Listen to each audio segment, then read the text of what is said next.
Welcome back to World Crisis Radio. A couple of quick international notes. Berlusconi in Italy under heavy attack by Anglo-American destabilization apparatus, helped on, of course, by Assange and WikiLeaks. The peroxide Pied Piper strikes again with stuff against Berlusconi, right? The Berlusconi-Putin relation, probably the number one strategic target of the U.S.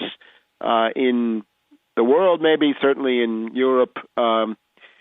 So we have now the Ruby affair, the accusation that Berlusconi paid a prostitute who was at that time a minor.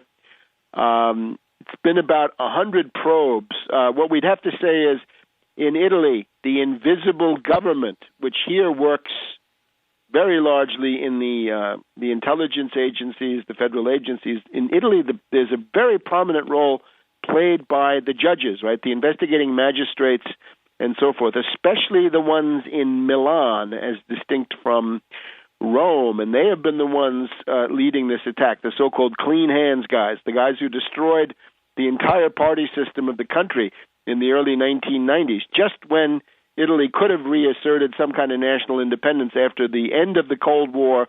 They could have said, and some of them did say, now Yalta's over, we want to be an independent country again. No, said the Anglo-Americans, and destroyed the existing parties, and they've really never come back. The political parties of the PCI, the DC, and even the PSI of pre-1992 never reconstructed.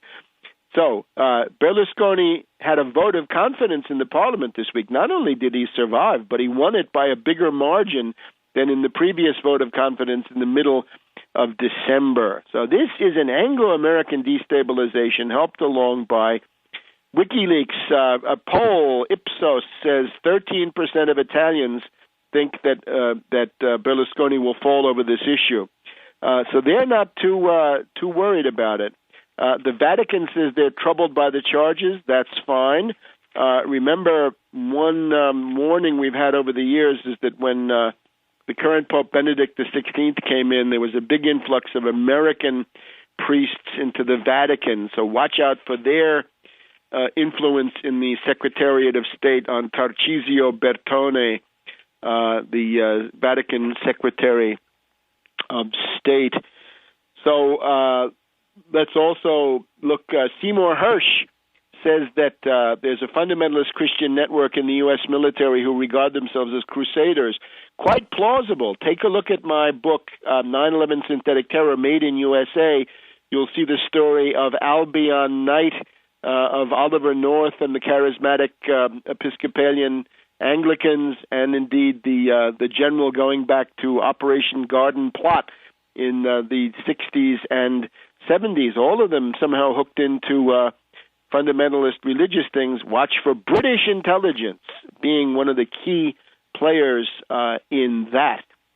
Now, in terms of program, we've been highlighting. Last week we highlighted the role of the Export-Import Bank in those locomotives for Pakistan that are going to be built in Erie, Pennsylvania. We were talking about the problems of the canals on the Monongahela River. Here, a little bit closer to home, a new report in the Washington, D.C. area. We find that the roads and bridges of the national capital are collapsing. And let's get some statistics. The roads in the District of Columbia, this is now roads, are rated 61% are either poor or mediocre. And you can see this right in front of the main federal buildings, lousy roads. So almost two-thirds of the roads in the District of Columbia, poor to mediocre.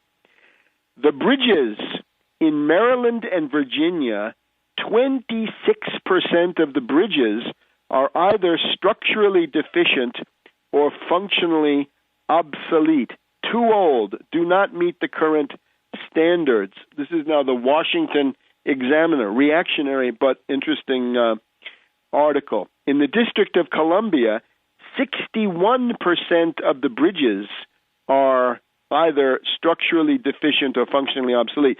This means that in the capital of the United States, this great exceptional operation we've got going, 61% of the roads and the bridges are poor, mediocre on the roads, structurally deficient, functionally obsolete for the bridges. So what they do then is they say, we're going to lower the weight limits, we're going to have vehicle restrictions increased and so forth.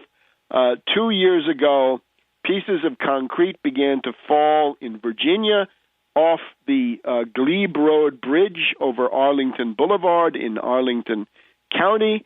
Now, these areas are some of the richest in the United States. By the time you get down to Fairfax, maybe the richest, or Loudoun.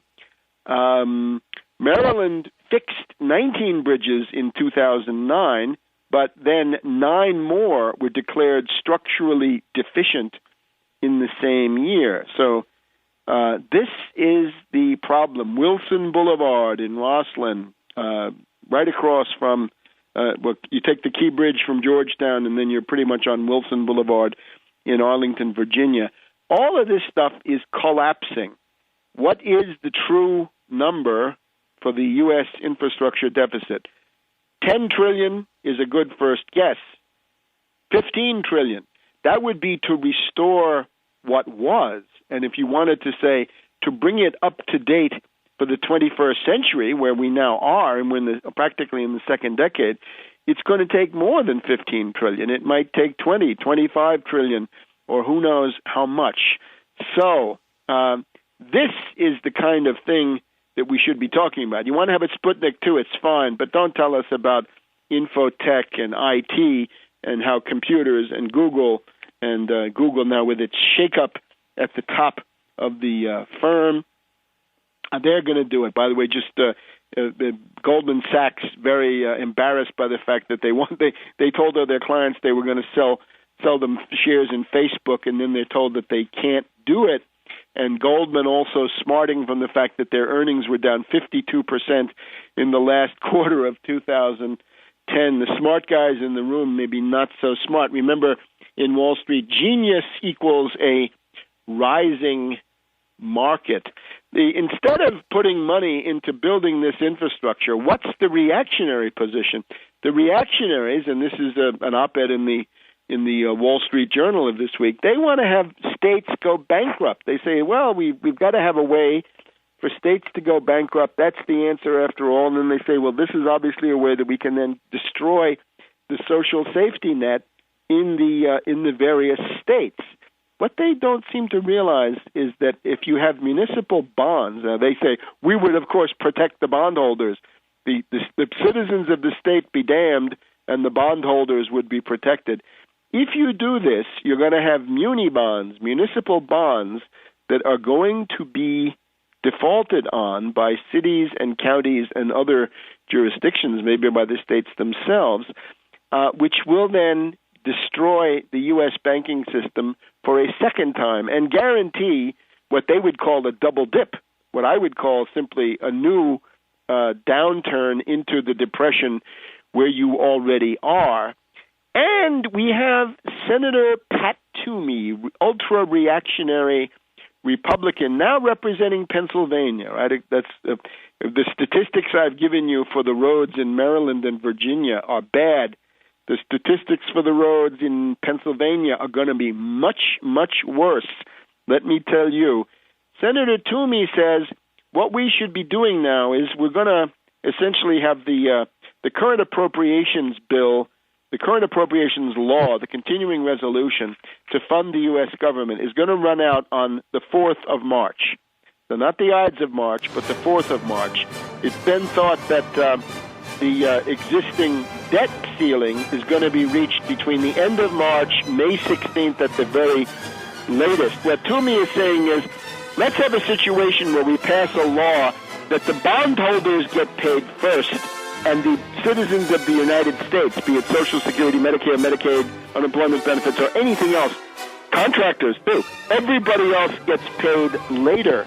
So essentially, Toomey wants to say the needs of cosmopolitan international finance capital, globalized parasitical elites, take precedence over the general welfare of the United States.